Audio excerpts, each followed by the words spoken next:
The Overwhelmed Brain is a proud member of the Healing Broadcast Network.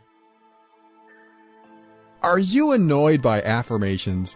When your best friend asks you to co-sign a loan for them, and they tell you to think positively, I'll pay it back, no problem. Do you bask in the glory of... Mr. Coliani? I'm recording right now. Can this wait a minute? Mr. Positive is here. He says he didn't get the memo that we were recording today. That's right, he didn't. What's the problem? He insists on coming in to do his part. Okay. Well, with the new intrusion mechanisms put in place, I don't think we'll be seeing him anytime soon. To access this door, please state your name. What is this thing? It's Mr. Positive. I'm sorry. What is this thing? It's Mr. Positive. Is not recognized. Please state your name. Mr. Positive. I'm sorry. Mr. Positive. Is not recognized. Please state your name. Paul Coliani. Paul Coliani. Is a valid entry. Ah, this is silly. What kind of contraption was that? Please step on the platform and prepare for retinal scan. Retinal scan? This stuff wasn't here before. I'm sorry, you are not recognized. Please step off the platform. This is ridiculous, but I'll just keep thinking positively, knowing that it'll all work out. Mr. Coliani, he made it past the retinal and fingerprint scan, and now he's in the hall coming towards you. What? How's that possible? Hey, Paul. Sorry I'm late. Apparently the memo got delayed that we were recording today. Oh, hey, Mr. Positive. So glad you made it. Guess you're ready to record, right? Yeah. Let's do this. Well, all right. The scene is that your best friend co-signs a loan for you, and now we're at the point where you're going to make them feel better for taking such a big and risky step. Oh, okay. Let me think. If I were in that situation, what would I say? Wait, I got it. It's perfect. Are we recording? Yeah, it's hot. Whenever you're ready. Okay, here it is. Think positively. How's that? Wow, that's perfect. Good stuff as always, Mr. P. Okay, it's a wrap. Thank you so much for your daily input. I appreciate your time today. You're so welcome, and you may want to have that retina scan checked. Someone smashed it all to pieces before I got here. It was the damnedest thing. If affirmations feel like lies and positive thinking feels like denial, then get ready to start creating the life you've always wanted now.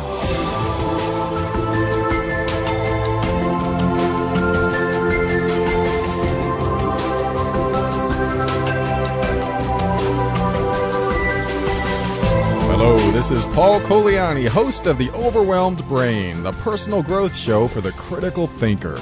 On every episode, we'll talk about practical, down-to-earth steps to help you improve your mood and keep you sane in this powerful journey we call life. I want to help you bridge the gap between your emotions and reason, causing you to discover why you do the things you do and what you can do to reach higher levels of happiness and lower levels of stress and overwhelm. If you're here to learn more common sense tips for improving your life, you're in the wrong place. This is the direct path to uncommon sense, and that's why it's going to help you learn, heal, grow, and evolve. My ultimate goal is to help you become empowered so that you can create the life you want. And I want to take a moment to congratulate those of you who had the patience to listen to the entire 3-minute intro. Sometimes we go through life and we have these things happen to us. Like we're at the grocery store and the person in front of us pulls out their coupons and the cashier needs to call the manager over, and then they pull out an out-of-state foreign traveler's check, and then we're sitting there going, why did I pick the wrong line? Or worse, we get upset. We get angry. We can feel it boiling up inside of us going, God, how many more coupons do you have? Or how long is this going to take? Or I've got to get to an appointment. What is going on here? So let me read you today's quote, which will set the stage for what I'm about to talk about in this segment. The quote is by Ernest Holmes, and it's this: "Life is a mirror and will reflect back to the thinker what he thinks into it." How often do we reflect on what else is happening in the world? I mean, lately, things have been happening in the world that have been quite awful. And in fact, it's probably some of the worst news that you could hear, that people are getting shot and bombed. And, I don't mean to fill the beginning of this episode with bad news, but I want to put something inside your head to help you get through these hard times. And, these aren't all hard times. We just hear about these things, and then we equate it that's how the world is going. That's not how the world is going. That's how little tiny segments of the world are going. That's what's happening. There's people in this world that are just doing evil things. But that's not how the world is going.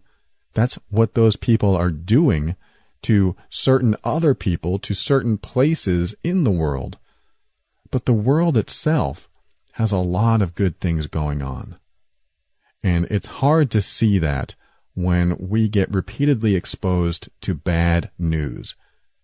When our Facebook feeds show political statements and political videos, and then we get sucked in to the conversation. And then we'll have some person trolling in there saying inflammatory statements just to turn us all against each other. I want you to think about that. How many conversations have you gotten in where some third party, someone, especially online, this usually happens a lot, says something that really upsets one side or the other? And then a conversation ensues that just pits us against each other. Well, God said this and it's in the Bible. And then someone comes along and says, "Why are you believing that fantasy?" And then someone else comes along, "You're going to go to hell." And then we get into these conversations that are almost pointless and really based on our belief that we are being personally attacked. I'll tell you what, when you have an online conversation, it's not personal. There's nothing personal about it. It's someone hiding behind a screen, saying something, hoping to inflame you, and then sitting back laughing while you try to defend yourself. And it's pointless. Most of it is. A lot of it's pointless. Some of these conversations can lead to people talking about it more and more. How many times have you seen these heated debates back and forth lead to something productive? It's always about, "I'm right and this is why," and the other person going, "I'm right and this is why." And then feelings are hurt, and then the conversation finally fizzles out with everyone walking away upset in some way. My girlfriend had an interesting theory that I'd like to share with you. What if the people that are doing the most evil in the world today, I'm sure you can come up with many names or many groups that you can think of that are spreading evil in some way. What if those people are in our social circles online? What if a few members of those people come into our group chats, our social circles, and say things for the sole purpose of pitting us against each other? What if they're working on breaking down our foundations and getting us to take sides? I don't know if that's true or not, but do we really know who is stirring the pot? Do we really know who is rocking the boat? Who is running the game? Now, I don't want to get political here, and I'm not going to, but I just want you to keep an open mind that when you find yourself in any type of hot debate or hot topic, take a step back and figure out if you're being pitted against someone else that maybe you want to like. Maybe you don't. I don't know. But if we were all living in the same house, let's just say that you, me, and 10 other people are living in the same house, and we all have our own room, but we have to share the kitchen. Maybe we all have our own bathroom too to make it easy, but we have to share the kitchen, and the living room is big enough and has a big TV, and we all have to kind of agree on what to watch on TV. How hard is it to live together in the same house and share these resources that we need to share and get along? How hard is it already in that respect alone, without adding an element of anger or disagreement on political issues or personal issues? That would be hard. But when we're not together, when we're separated by states or countries or continents, how much easier is it to want to be against someone? Sometimes we're fighting for what we believe is right, and I'm all for that. But how far do you want to take it?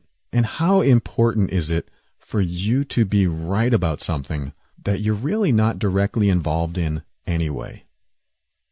Now, I know this doesn't really have to do with some of the bad stuff going on in the world today, but I just want you to think about that the world itself has a lot of good things going on in it.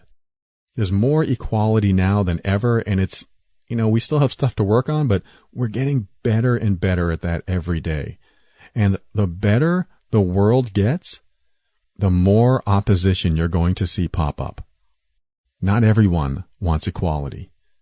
Not everyone wants peace.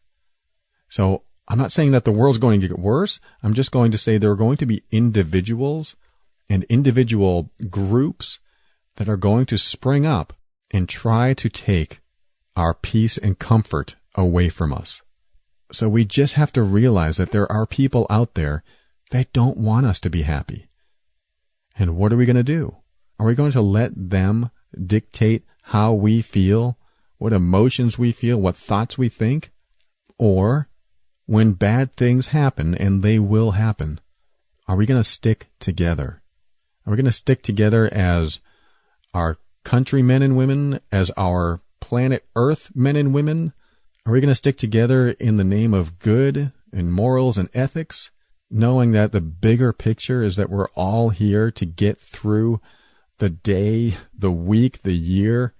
Or are we going to focus on wanting to be right, to make a point, and make other people feel bad, especially with all the bad stuff that we see on the news? I think people are inherently good.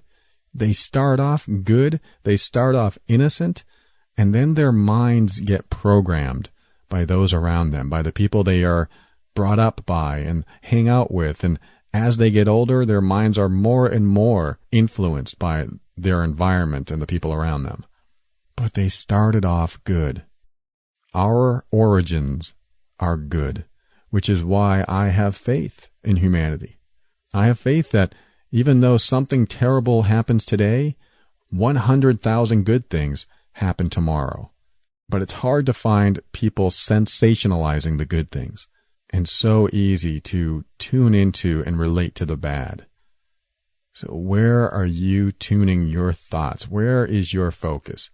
That doesn't mean you deny what's going on, because you still have to be there in heart and soul for those around you that might be going through a bad or difficult situation, whether that's a worldly matter or the person that you live with or your friends or family. There's a lot of people that have it pretty rough, and they can't see past their own pain to see the pain of others, to feel the pain of others. It's not that they're selfish, it's just that they don't know anything else but what they feel and what they experience. I mean, I've been there. It took me a long time to develop gratitude, a really long time, up until my 30s. It was hard for me to be grateful, and I had to learn gratitude through seeing the pain in others, through experiencing the stories that others shared with me. And the more you hear, even though it's a lot of bad news, the more you get to reflect. And the more you reflect, the more perspective you have.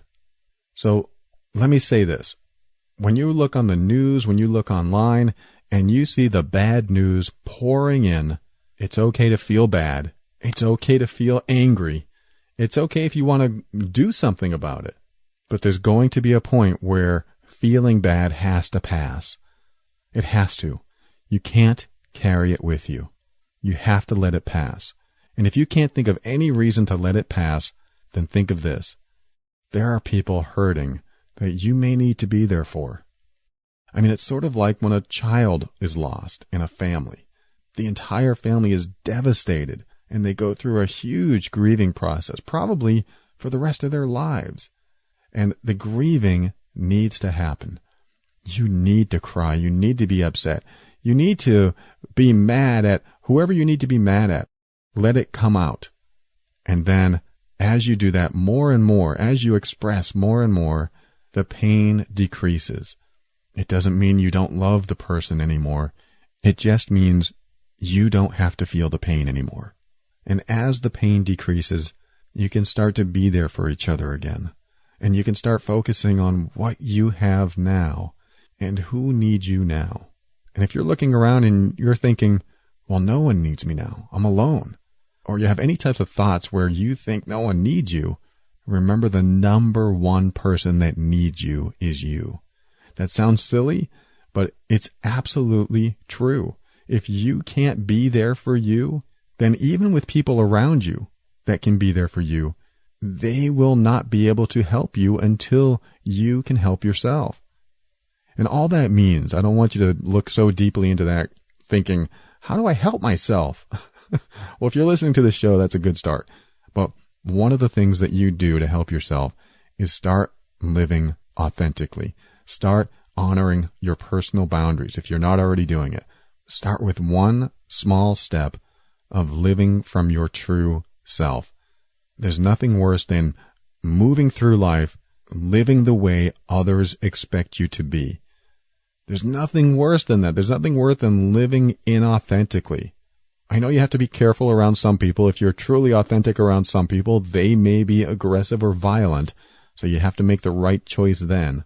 But for the most part, what are we scared of by being our true selves? I might lose my job. My husband or wife might leave me. My girlfriend or boyfriend might leave me. People might look at me funny. People might think I'm less than who I am. And the truth is, by not being authentic, you are less than who you are, because you're not being yourself. Be yourself, and you automatically are more. If that means you're holding on to a secret and you just want to tell someone about it, then maybe it's time to tell someone. If you've been holding on to anger or fear, then maybe it's time to share that. The more authentic that you live, the less negativity and resistance that you will hold on to. So when the bad stuff happens in the world and you find out about it, let it out. Just say what you're going to say and be angry and grieve and be sad and let it all out so that the next day you can start living life again. I know this isn't possible everywhere in the world. I know that there are some places in the world that have to experience some sort of war or famine or really terrible things on a daily basis. I mean, we hear stories of refugees crossing the ocean and losing their life because they want to get out of a situation that's terrible for them. And yes, I know there's a lot of pain in the world, but I want you to know it's okay to feel okay. It's okay to experience that pain and hurt and express it and then feel okay again. Because if you carry that around, you spread it around. If you carry the hurt with you, you spread the hurt. You may not think you are, but when you interact with people every day, there's pain in that interaction if you're holding on to it. If you are at all holding on to anger, pain, fear, shame, embarrassment, guilt, any of that stuff, it comes out. It comes out in subtle ways. It comes out where you don't even know it's happening, but people sense it. And we don't even know we're doing it. I remember when I was married, my wife would tell me when I shifted. That's what she called it. So I would be in a fairly good mood, and then I would have a thought come to mind. And that thought would trigger something emotionally in me, and I would feel bad. But I thought I was really good at hiding how I felt to anyone else. And for the most part, I think I was. However, she was tuned in, and she could tell when I shifted. I remember hugging her one day, and she goes, "Whoa," and she pushed me back. She said, "You just shifted." And I was like, "What?" I didn't shift. What are you talking about? And she goes, what's going on? What's going on inside of you? And I was like, you felt that? I still don't understand to this day what she felt, but we are highly perceptible beings. We can feel things. We can sense things. I don't care how analytical you are, you still have gut instinct. You still have that inside of you. And sometimes it's a matter of tuning into that and trusting it. So do that. Trust it. And let me wrap this up by saying one last thing. Don't invalidate yourself. When you have a thought come to mind, don't immediately go, oh, I shouldn't think that, or I shouldn't feel that. That is self-invalidation. That's like being rejected by someone who loves you. And you know how that feels, right? At least I do. I know how that feels. I felt it. Don't invalidate yourself. Don't reject yourself. When you have a thought, when you have an emotion, when you have anything come to your mind that you think you shouldn't have, don't invalidate yourself. Allow it to be. It is what it is. It's just a thought. It's just a feeling. It's just an emotion. It's inside of you. Allow it to exist. Because what you resist persists. If I tell you not to think of something, you're going to think about it. When you say, I'm not going to think about it, I'm not going to think about it, you will think about it. So think about it. Let your thoughts expand into whatever they need to expand into and just think about it the whole way through. Even if it hurts, just allow it to be. And if you get angrier, just allow yourself to get angrier. If you get sadder, allow yourself to get sadder. There is some bad stuff happening in the world today, and there's a lot of good stuff.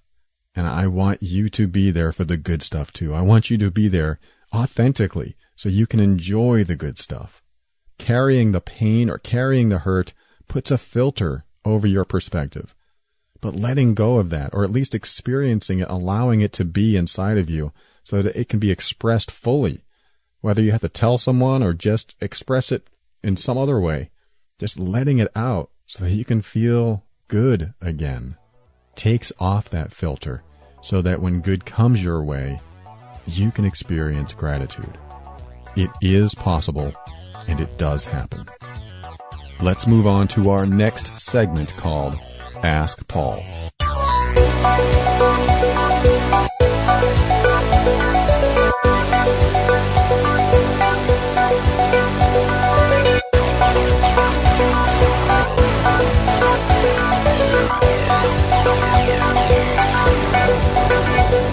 All right, once a week we talk to Asha, an independent associate for Legal Shield. She's with getoutofthemess.com, and she has been super helpful in answering a lot of questions that come up regarding some of the legal messes that we tend to get ourselves into.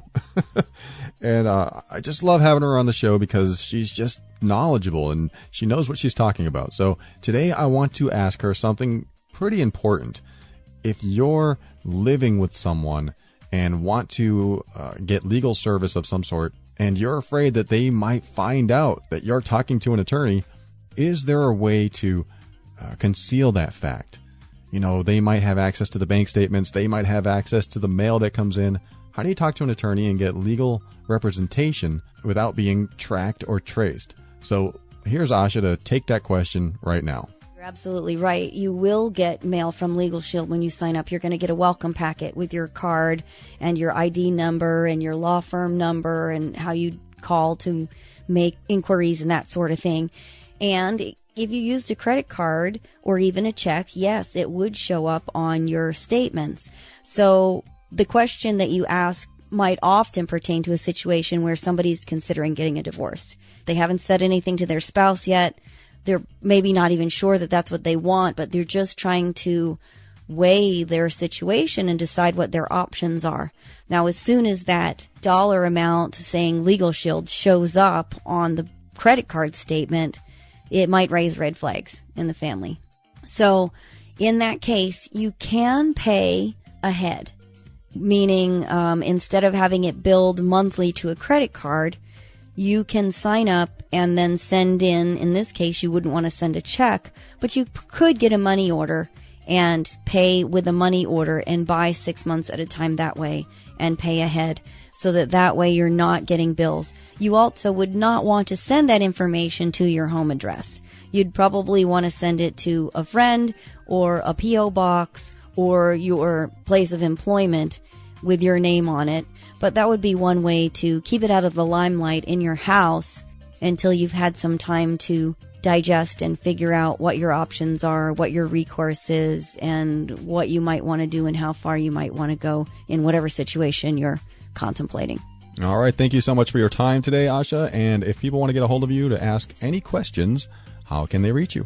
I can be contacted at 678-355-8777 or email Asha, ASHA, at getoutofthemess.com. Or just click the Get Out of the Legal Mess button on your website, theoverwhelmedbrain.com, and it will take you to my page where you can submit a request form.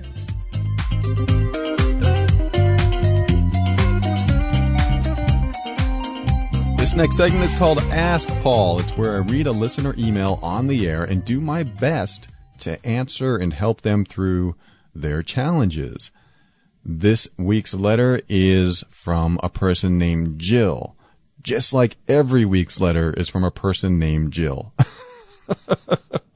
I changed the name, so bear with me. Here it is. Hey, Paul, I admire your show. I love how you inspire me to become happy again. I've got a relationship issue, though, and it's really hard to explain and condense everything, but here I go. My boyfriend and I have been together just over a year now. We've been friends, however, for many years previous to this relationship. We are extremely close. I moved for school, and he chose to move over here next to me in the same area. Since then, he's been struggling with bills. And now I find that I'm blaming myself and regretting his decision to move. He's thought about moving back, but isn't sure when. I've been thinking about taking him out on dates since he doesn't have the money to go out anymore and really doesn't like going out anyways. But my friend gave me some really good advice about surprising him one day and maybe taking him bowling since that's something we both actually like to do. I was going to do it up until I found out that he talked to a coworker of his about going bowling with her and her friends. Now, maybe I read the texts wrong or too quickly, and I didn't quite grasp where he was going with the conversation. But the problem is now that I don't want to take him bowling at all. Now I feel like I might be a copycat or that I got the idea from the texts. Should I just pretend like I never read it and do it anyway? I just don't have the motivation anymore. In fact, I don't have the motivation to fix us anymore. After you helped me getting over being angry every day and you've helped me through relationship and anger coaching, I'm not even mad anymore. I really am just kind of depressed and sad that he's left his family to be with me.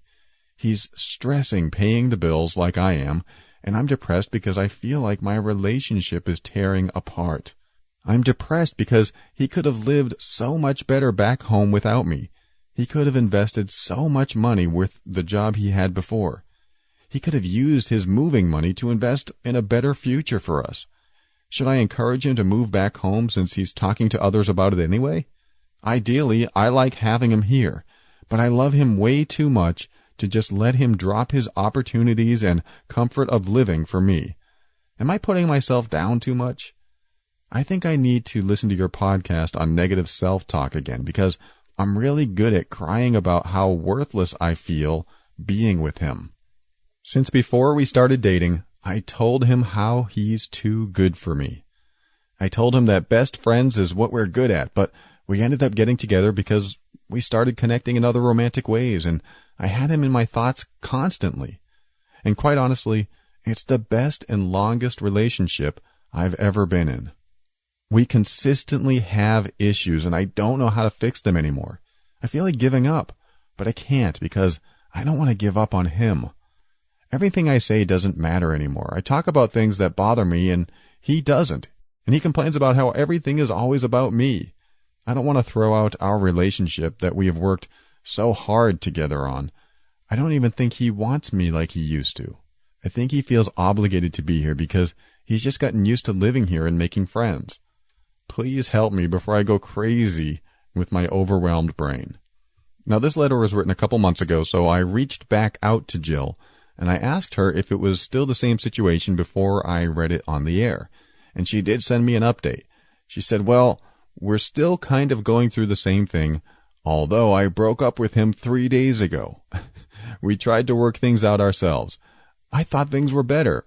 He improved, and I refrained from giving a lot of attitude, but he needed his space, so this is what I'm giving him. Please help me get my relationship back to how it was. This is the only man I want to marry. We have been best friends for too long and have been through breakups and been there for each other often as a shoulder to cry on. I don't only need him. I want him. I want him to be my husband and the father of my children. All right, Jill, thank you so much for writing that letter and the follow-up so I can pick a direction of where I need to go with this. One of the things that really stands out in your letter, the very first thing that I thought of was the place that you're coming from. The place that you're coming from in this letter is a place of very high need. It's almost a desperation. It's a place that you need someone to be happy, or you need someone in your life to complete you or to fulfill you because you can't fulfill yourself. And I'm going to tell you, when you come from a place of either desperation or high need like that, you'll never find anyone to satisfy you. You'll never find anyone to complete you. You'll never find anyone that makes you happy, at least not in the long term, because you're depending on someone else to fulfill your needs before you even take care of yourself. And you mentioned one place in your letter that said, he says it's all about me. I think the problem is it's really not about you. It is about you, but you don't make it about you. You make it about him. Your needs, your wants, your desires, everything that you think you need in life, you're making about him specifically. And that's a hard thing to live up to for anyone. The more you make things about what he does, what he decides, the less you focus on what you really need in your life for yourself. For instance, one thing that you said was, I'm blaming myself and regretting his decision to move. How can you regret someone else's decision? Now, I know what you mean by it. You're saying that you regret that he moved down here because now he's stuck in a situation, he's not making enough money. But when did you become responsible for his decisions? When did you decide that you are going to take the responsibility away from him, someone who can make up his own mind and make his own decisions, and bear the brunt of that responsibility? What he chooses to do in his life is his choice. The decisions that he makes are his choices. Even if you said, I want you to come down here so bad and I'll do anything to get you down here and we'll have the best life possible. Even if you said that and convinced him, he is still 100% responsible for spending the money, quitting his job, taking the time to move down and be with you, because he needs to make decisions for his life. And if he wants to include you in his life and be near you, that's his choice. Don't take on that responsibility. Don't take on the burden of any problems that arose because of that choice. That is his choice. He needs to own up to it completely and be responsible for himself. Now, maybe he's doing that. I don't know. But I do know that you are not responsible for the choices that he makes. Even if the choice is to marry you and have children with you, you're still not responsible for that choice. He is. He makes his own decisions. He's going to be his own man and make those decisions. And I hope this isn't happening, but if he's laying the fault or the blame on you, you can stop him in his tracks and say, you made the choice to come down here. If it was because of me, it was still your choice and still your responsibility. So don't look to me for the blame on that one. Of course I wanted you down here, but You still had to make the choice and take action for yourself. And because you wanted me in your life, you chose to come down and live near me. So that's the first thing I want to address, is don't lay all of this on you. You know what? His move is not about you. It's about him. It's about what he wants. Yes, you probably are the main subject in his mind of why he's moving down or why he moved down in the first place. But you are still not responsible for him taking the steps to be his own person, to spend his own money, to make the choice to come down and live near you. So that's the first part of my answer. When we come back, we'll go over part 2.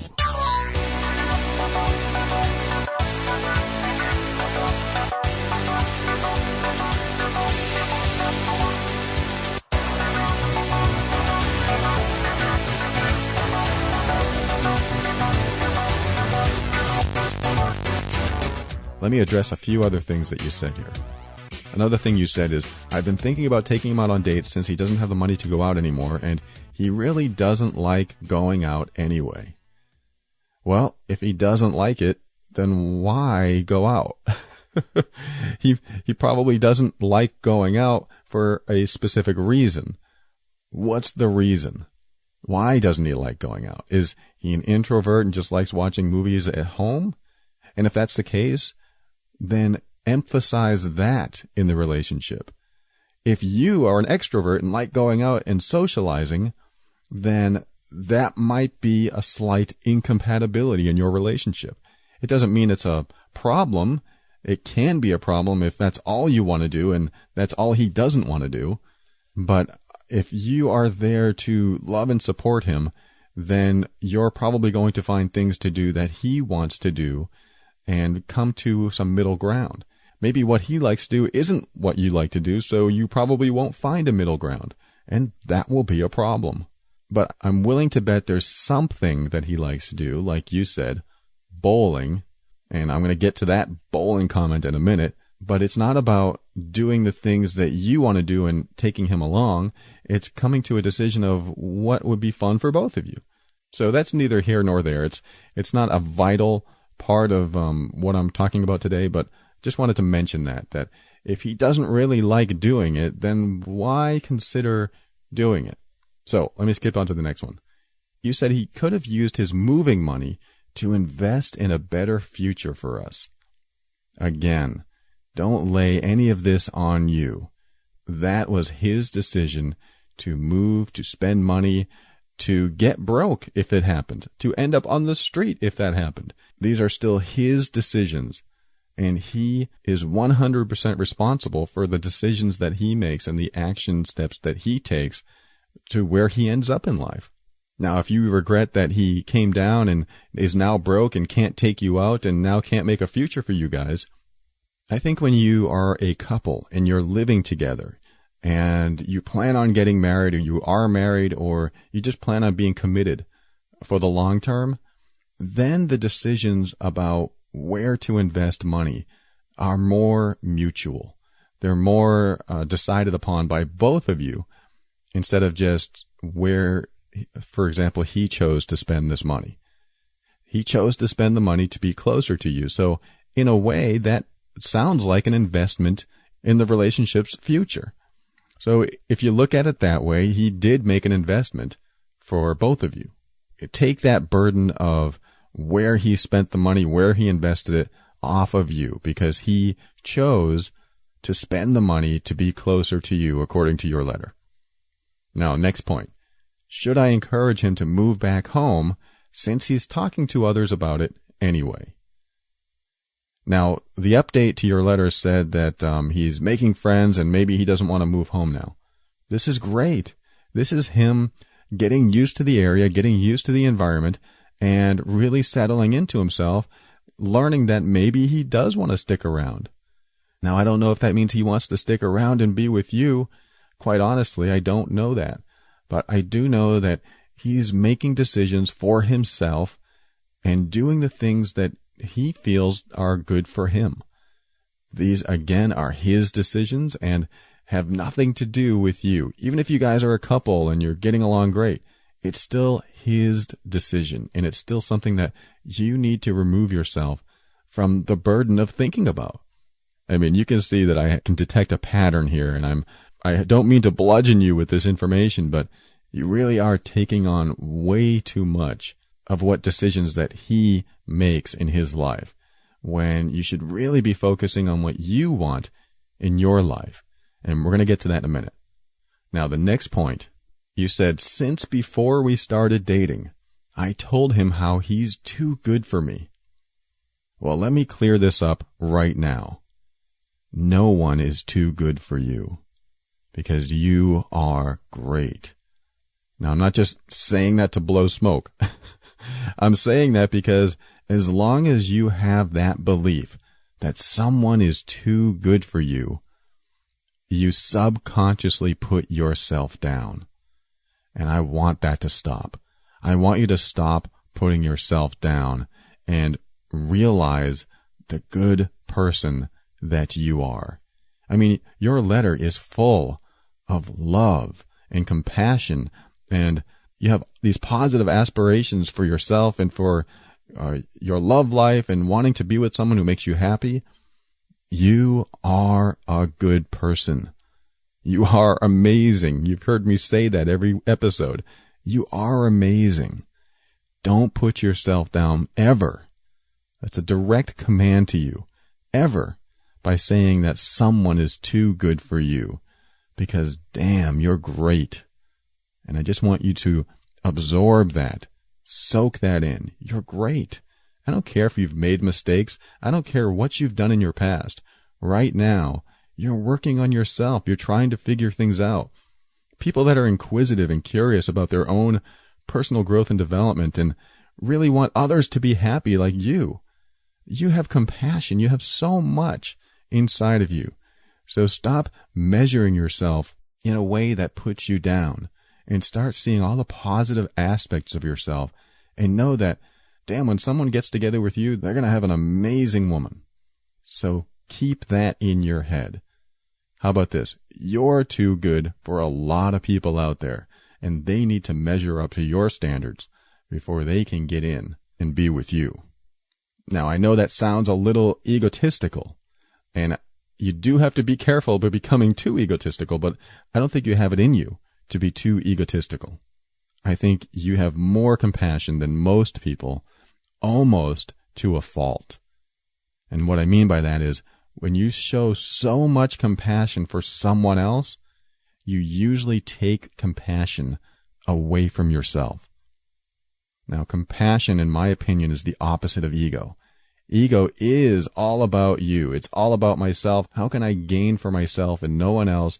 How can I take everything for myself and not worry about what other people have to go through or if they're suffering or not, because it's all about me. But you are overly compassionate. You care so much about other people that you don't care enough about yourself. And because of this, what I need you to do is go to theoverwhelmedbrain.com, click on the Deeper Learning button at the top of the screen, and purchase and download the Stop Self-Sabotage Workbook.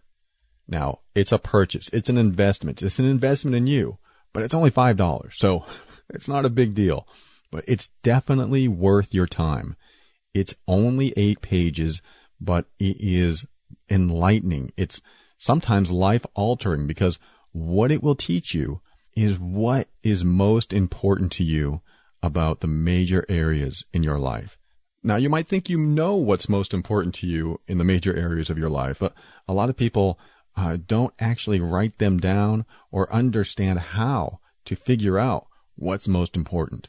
Because I'm going to tell you right now, what's most important to you will always drive your behavior. If you don't know what's important to you, then you don't know what's driving your behavior. Like when I mentioned earlier, you take on so much responsibility for other people's decisions and actions. But do you know why? Do you know what's driving that behavior in you? I mean, why do you take responsibility for other people's behavior? When you know what you value most, you make decisions that are in alignment with those values, subconsciously. I mean, the decisions that you make every day, almost every minute, are subconsciously aligned with what you value most. So the Stop Self-Sabotage worksheet walks you through how to find out what you do value most and helps you learn why you do the things you do and why things don't always turn out the way you want them to turn out. Now, with that worksheet, you'll also get a 20-minute video that you can watch me tell you how to do the process. It's really easy. It's really worth it. In fact, it's worth so much more than what I charge for it, but I want everyone to have it and have no excuse for not having it. So click on the deeper learning link at theoverwhelmedbrain.com and you'll find it there. Now, what I want you to work on is, after you download that, is your values in relationships and especially in attracting the right person into your life. So let's take a quick break again and come back for the final part of my response to you. And I'll tell you what you need to do to get that right person, whether it's him or someone else, but to make that right person happen in your life. Coming up next.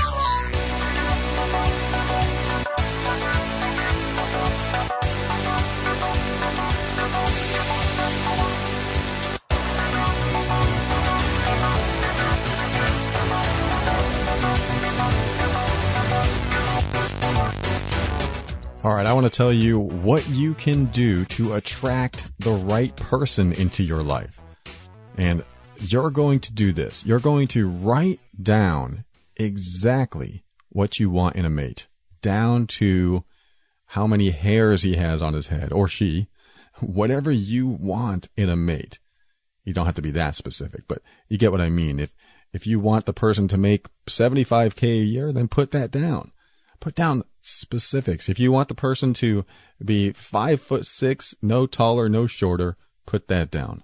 So that's what I want you to do, is write down your ideal mate. But listen closely. Don't match what you already have. Don't put a label on that person. Don't give them a name.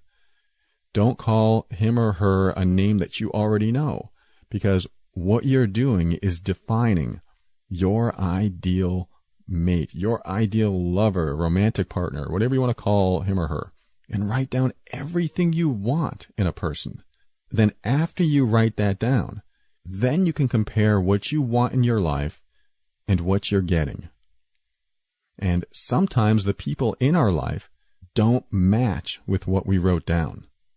The idea, though, is to not match what we have in our life unless it really does.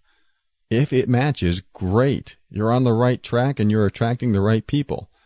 If it doesn't, don't worry about the label. The label is the name. The label is the people that you already know. Just say, if I were to attract my ideal partner, they would look like this. And it's more than just looks. They would be made up of these characteristics or qualities. I tell you what, when you do that, you get really clear on what you want in your life. And being clear is a lot better than just winging it and hoping that the people that you meet have the right qualities and that you find out about only after months of being with them. But if you have these qualities on a list beforehand, then you can do some comparison checking. Wow, does this person smoke? Well, that's not on my list. I don't want smoking, and they smoke. Well, that gives me an opportunity to say no right now. Or another opportunity to include that on my list, saying, hey, that's not so bad. I can handle that. But you need something in place, some sort of static idea of what is the perfect person for you. Now, will you always get the perfect person? Probably not. If you want someone that's 5'6" and you get someone that's 5'7", maybe you'll be okay with that. You know, if you get someone that makes $25K a year as opposed to $75K a year, maybe you'll be okay with that too. It doesn't matter, because all I want you to do is have the list, not because that's exactly what you'll get, but it allows you to compare, measure, contrast, and move forward, knowing what you do want in life. And knowing what you want is half the battle, right? Knowing what you want so that when somebody comes your way, you can be surprised and go, whoa, that matches my list. Whoa, that item matches my list too. Well, that doesn't quite match, but you know what? This, and this do match. This is really a good potential. Now, another thing you can do, and this is described in the self-sabotage workbook, is to put things in a hierarchy. Put the most important first and the least important last. That way, when you do meet someone and you start going over your list of criteria, you can see if they meet the most important aspects or qualities that you're looking for.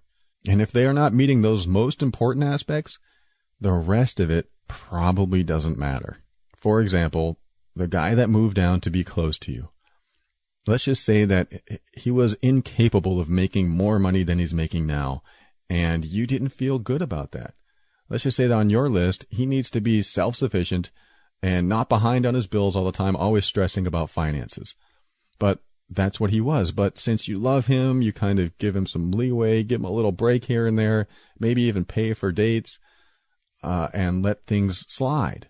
But if you had this list and you saw that one of your top priorities was that he was self-sufficient, especially financially, guess what? If that doesn't change, he may never make you happy.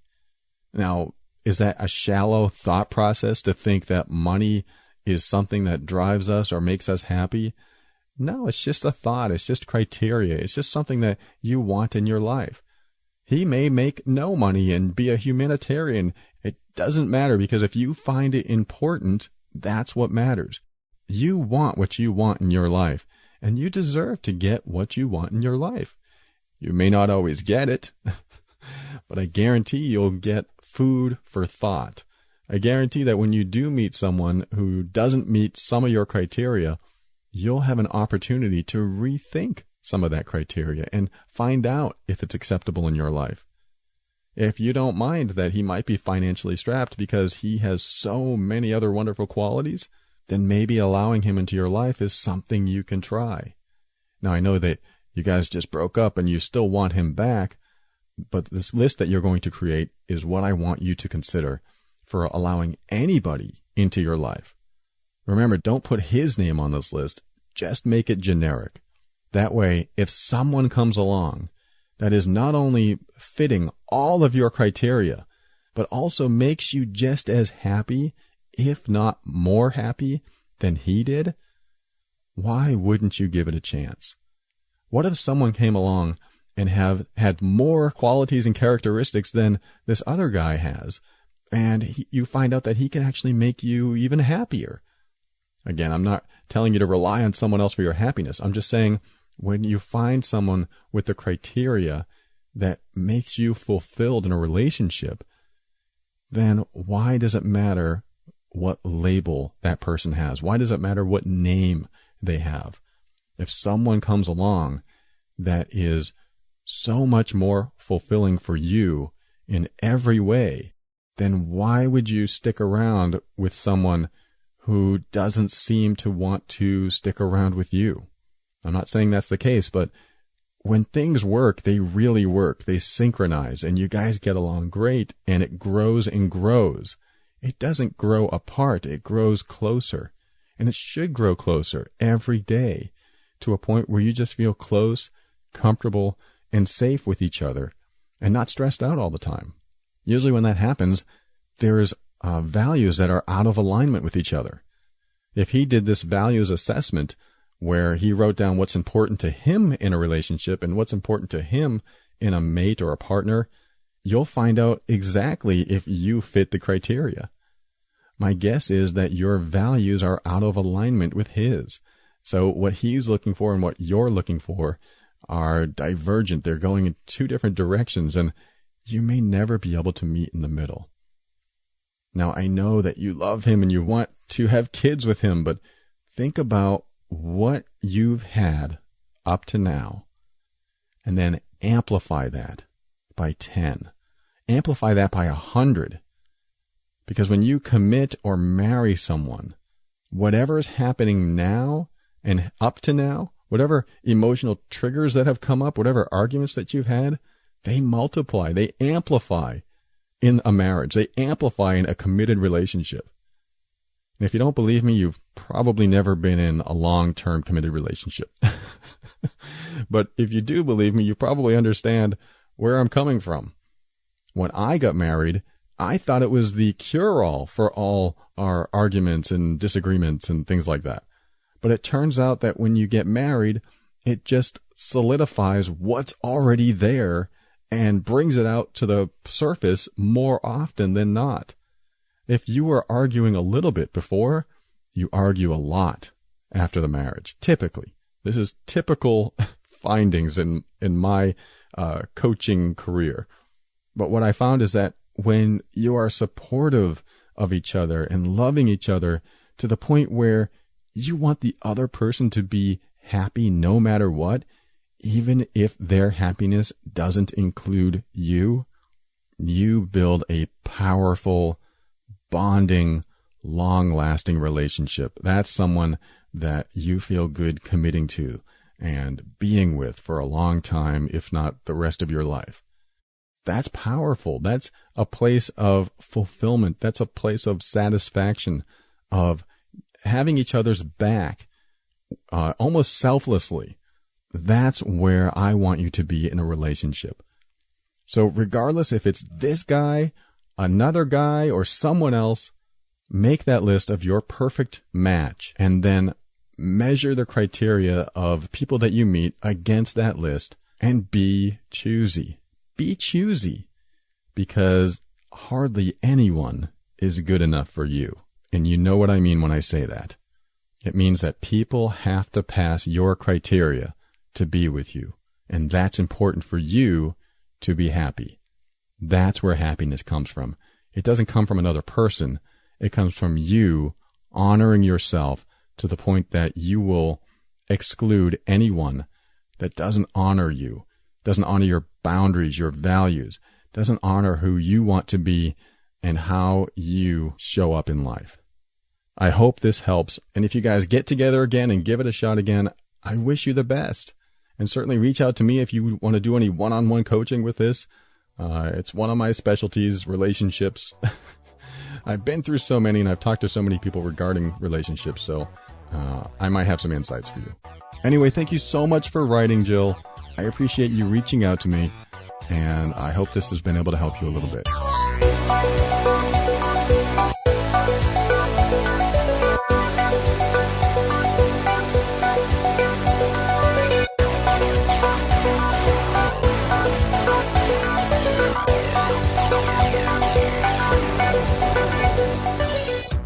All right, before we find out what's in the box today, I want to ask you a favor. Now, this is a secret. My sister had a birthday last week, and her Facebook page, it's called A Quiet Place, shows her incredible artwork. And I'm not asking you to buy it. I'm not asking you to do anything except to go to her Facebook page and like it. Click the like button. Because right now she has about, 37 likes as I record this episode. But if you go to her Facebook page and just click like, she's going to get an influx of what I hope to be thousands of likes on her page. And I can only imagine her shock when she opens up Facebook and sees that thousands of people have liked her page. So it would mean a lot to me if you did that for her. You know, her birthday was last week, and I just want to surprise her. She's the sweetest person. She's the most amazing artist. I love my sister, and I would just love to see her eyes get wide open when she opens up Facebook and sees all those new likes. So in order to get there, go to theoverwhelmedbrain.com/art. That's A-R-T. And you'll be forwarded directly to her page. I made it easy for you because giving a web address for a Facebook page isn't that easy. But theoverwhelmedbrain.com/art, and it'll be forwarded directly to her page. And all I ask you to do is like it. She doesn't have a website. She's not too web savvy, so she doesn't know how to get it out into the world very easily. So that's all I would love for you to do for me. Click on like at theoverwhelmedbrain.com/art. I would be forever grateful, and you'd make a very sweet person very happy. She doesn't know I'm doing this, so don't tell her if you know her and you're listening. Just go there and make it happen if you can. Thanks.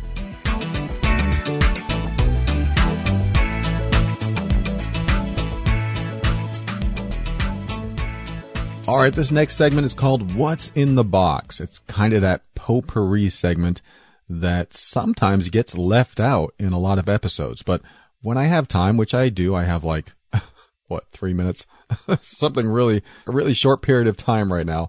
But I just want to mention something that came to mind, and that is how our emotions are expressed both verbally and physically.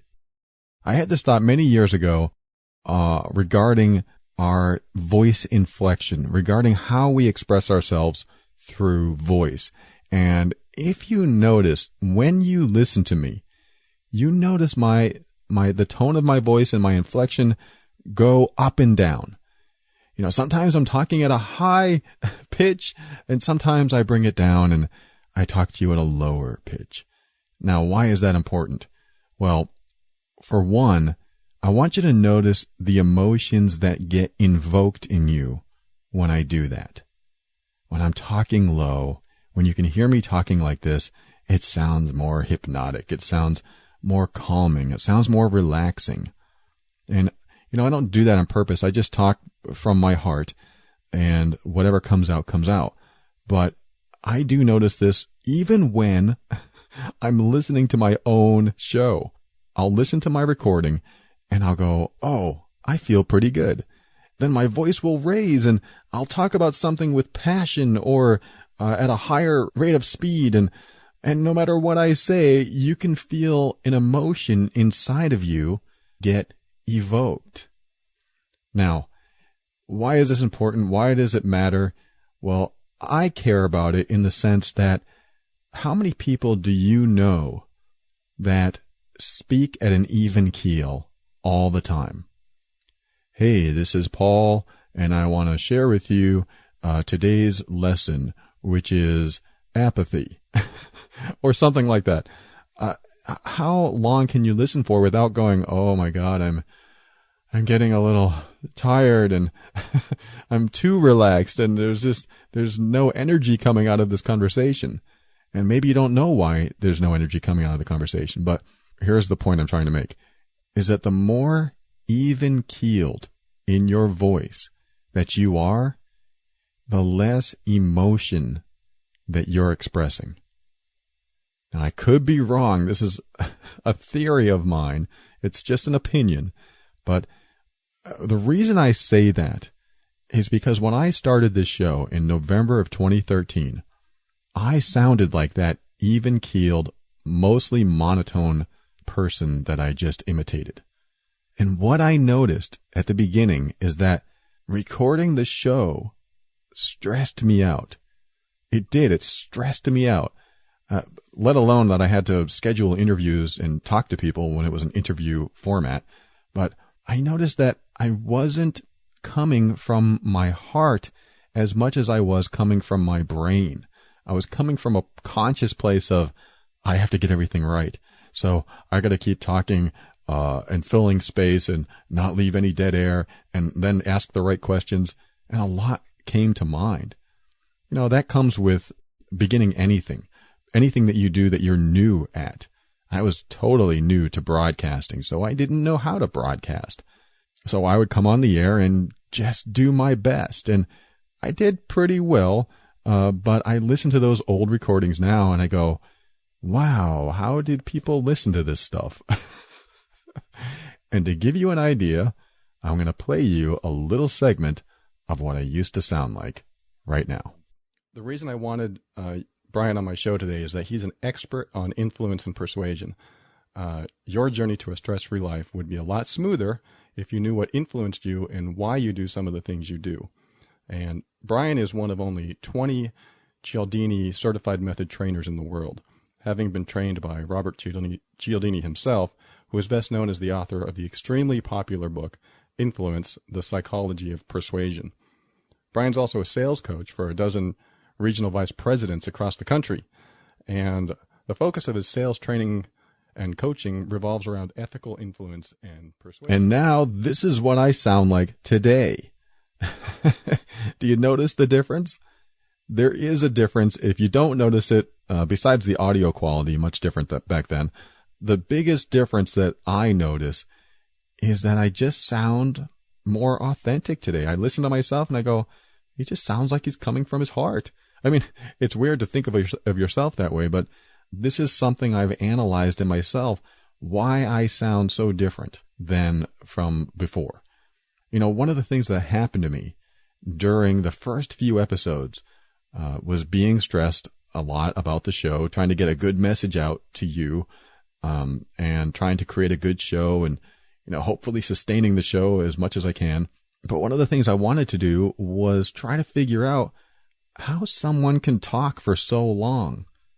How can someone create these half-hour-long shows or hour-long shows and have so much to talk about? I used to be such an introvert. So talking was not my forte, although people who know me well tell me differently and say that I talk a lot. But the reason I wasn't so keen on talking is because I was afraid to really express myself in a way at first that seemed embarrassing. I felt embarrassed by allowing my voice to go too high or too low, or I just did not allow it to vary too much. But what happened was I started actually exaggerating my inflections. Now, the reason I wanted to do this is because I heard so many radio personalities come on the air and go, "How's everybody doing? Welcome to 93.2 WABC. And today we're going to play an oldie but goodie, Guns N' Roses, Paradise City." Or something like that. But it still sounded phony. I didn't want to come across as phony. But I also didn't want to stay this, "Hello out there, this is Paul," and stay this even keel. And it just felt like I was pretending. So I started exaggerating my voice. I started purposefully raising my voice and saying, "Hey," or "Hey," and changing the inflection, changing the pitch and frequency. And what that did, it had an effect on me that it's hard to explain until you start practicing this. And if you are one of those even-keeled people that don't have much access to your emotions, it might be half in part to the way you talk and what you allow out of yourself. Because the way you talk is inner emotion expressed outwardly. And what I mean by that is, as you raise your voice, you feel differently. And as you lower your voice, you feel differently. This is something that is kind of neat to practice. So I practiced it on the air. I practiced it recording myself and putting these shows out there where I just felt silly because I felt like I was pretending. But there was an amazing side effect to it.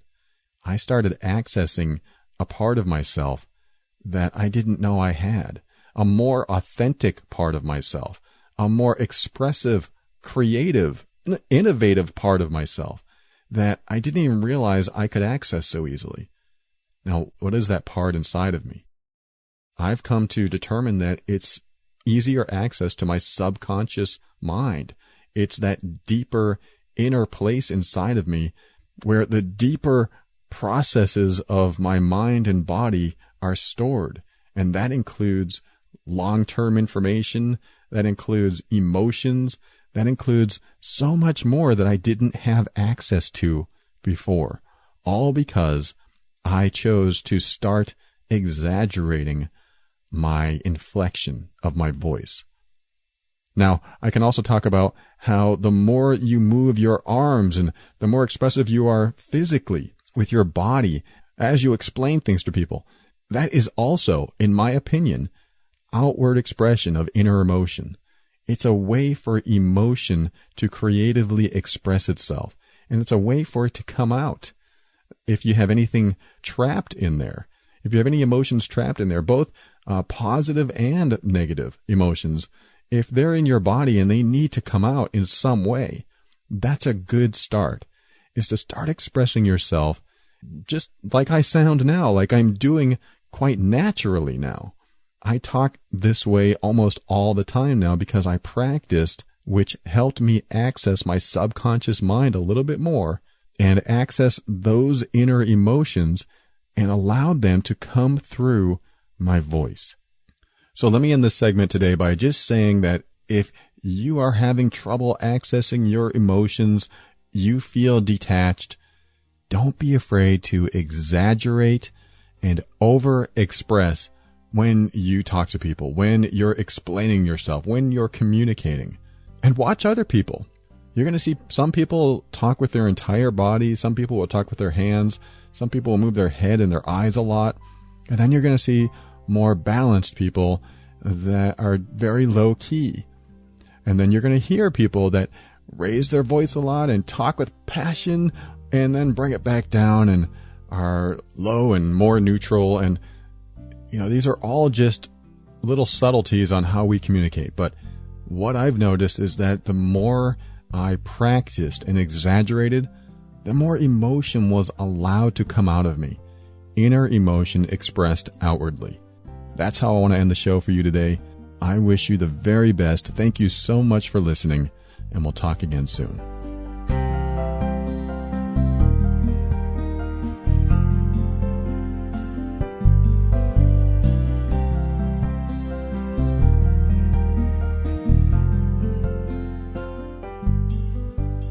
Thank you for listening to another episode of The Overwhelmed Brain. Don't hang up yet. I just wanted to thank you personally for tuning into this episode. It's one of those way past the hour points, and I tried to create this show as a half-hour show, and it turned into a 55-minute show, sometimes 45 minutes, and now here we are, and I'm still blabbing. Well, here you are, listening to me blab, but I appreciate you for that, and I'm so glad you tuned in. So thank you for that. Thank you to everyone who uses the Amazon link on the website at theoverwhelmedbrain.com. That helps support the show more than you realize. So the more people that use it, especially with Christmas coming up, the longer we can keep going and keep it self-sustaining. And if you listen to the show and you've thought, gee, I just can't get enough of this show, but I still need more help, reach out to me. I do one-on-one coaching, and I bet that we can find what's stopping you from creating the life you want. Go to theoverwhelmedbrain.com and click on Coach with Paul. And if anything, if you don't want to invest in private coaching with me, then send me a message and tell me what's going on in your life, and maybe I'll read your message on the show and have an episode on it. And I want to thank Asha with getoutofthemess.com. She always has some insights. I was just telling her yesterday, I'm impressed by how much she knows. I said, we should have an Ask Asha segment. And she laughed, and she's like, what? And I said, you seem to know so much. You've been through so much. And she just laughed and said, I'm flattered. I don't know if she's going to take me up on that, but, maybe if enough people ask, maybe we'll do something like that. So anyway, thank you, Asha. If you want legal insurance for just, I think it's less than $1 a day, which is basically having a team of attorneys behind you instead of going forward into some scary situation alone, call her. Her number is 678-355-8777, or go to getoutofthemess.com, or just email her, Asha, at getoutofthemess.com. And finally, I want to thank Kevin MacLeod of Incompetech.com for some of the music transitions in today's show. Now, I'm just going to end the show really quickly because we are way over time. And if you're still listening, then maybe you don't care for overtime. It's a podcast. We don't have to follow any type of schedule or consistency. But I like to anyway. I like to try to at least stay a little bit consistent. What I want to say today is related to today's Ask Paul segment. She said something that I didn't really address, and that was the person that moved down to be close to her said that he was starting to talk to other people, starting to talk to coworkers, and one of the coworkers said, hey, let's go bowling. And she's like, oh, great, if they take him bowling, then what's the point of me taking him bowling? And I thought, wait a minute, why does that matter if someone else is going to take him bowling? Why don't you take him bowling too? Or why don't you go with him, with his friends or his coworkers? Maybe you'd all have fun. Maybe you can make new friends yourself, and it would be just an all-around good time. Now, why do I want to address that? Well, for two reasons. One, I forgot to mention it in the segment. And two, these kind of thought processes plague us all the time. We think, oh, should I do this or should I do that? Is he going to be mad, or is he not going to like it, or is she not going to like it? Why do we let these thought processes plague us when all we have to do is think, what do I want to do for that person? What do I want to do for you? Just think of it that way. If you ever have an indecision where you're not sure what to do, I don't know if I should get this person that gift. What if they don't like it? It doesn't matter. You're going to do your best, and you're going to do what you want to do for that person, because that's where the authenticity comes from.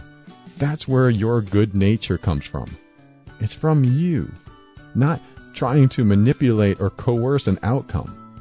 Just do what you want to do for someone, and then let them be responsible for the outcome, for their feelings, for their thoughts.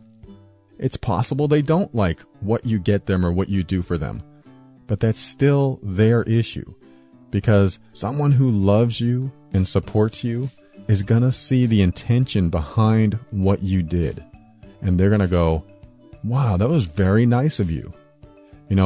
One story I can relate to that is when I was married, my wife got me a bunch of Cliff Bars. I don't know if you know what those are, but I can't stand them.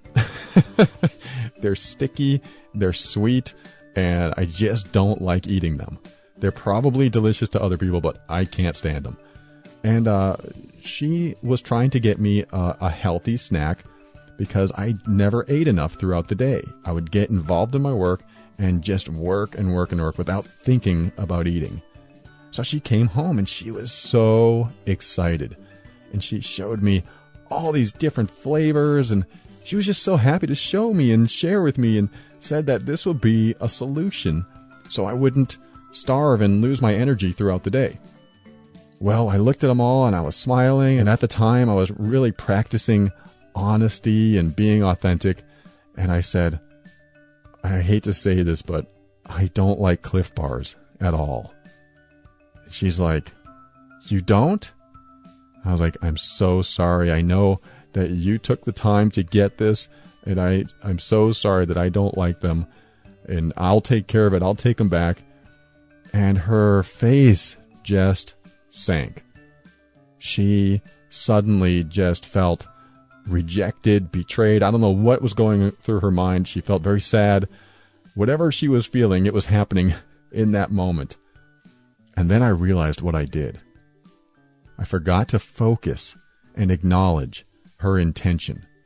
I forgot to realize that she probably spent a lot of time and energy thinking about what she was doing in the store, thinking of me, going beyond her own needs and thinking of me, picking out each and every individual one, and just feeling good knowing that she was going to do something for me. And then she brought them to me, and I completely just blew up that wonderful image that she had in her mind of me being happy, and I felt awful. I felt terrible after that. I felt so bad because I could see that I really crushed her spirit. I really crushed her and made her sad and made her, I think, completely invalidated her. And it was true. I did. I invalidated her. And it wasn't intentional. I actually was working on being honest, like I said, being authentic. It was not intentional, but the problem was I forgot to focus on the intention. I forgot to focus on the thoughts and the feelings that she had at the time she was doing it. And had I done that, I would have said, oh my God, you took a lot of time to do this. Thank you so much. This is really fantastic. I am so grateful. Thank you so much. And then I probably would have silently taken them back to the store and replaced them with something else and never told her. Yes, it's deceptive. It's not fully truthful, but it doesn't matter because the act of eating another bar instead of those isn't the point. The point is I should have acknowledged her intentions. I should have acknowledged her generosity. And I probably carry a little regret for that moment. But it happened and it was a good lesson, and I've taken it with me in every other moment since then. It doesn't have to be a lie, but you don't always have to tell the entire truth, because you don't know what somebody went through to do something for you. So Jill, this is what I want you to take away. Do what you want to do for that person, regardless of whatever's going on in their life. If you know that he loves bowling, then take him bowling. If he has bowling the very next night, that's not your problem. You're doing it because you know he likes it, and you're just going to do it because it's something that he's shared with you that he likes. And he's either going to see that your intention was true and good and wanting to make him happy, or he's not. But it's still his responsibility, and it's the best way to be authentic instead of influencing the circumstances. Try not to influence the outcome.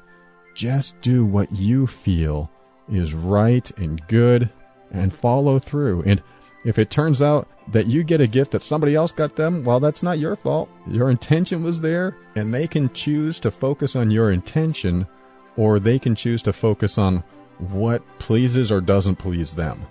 Hopefully they don't do what I did and focused on what didn't please me when I was married at that time.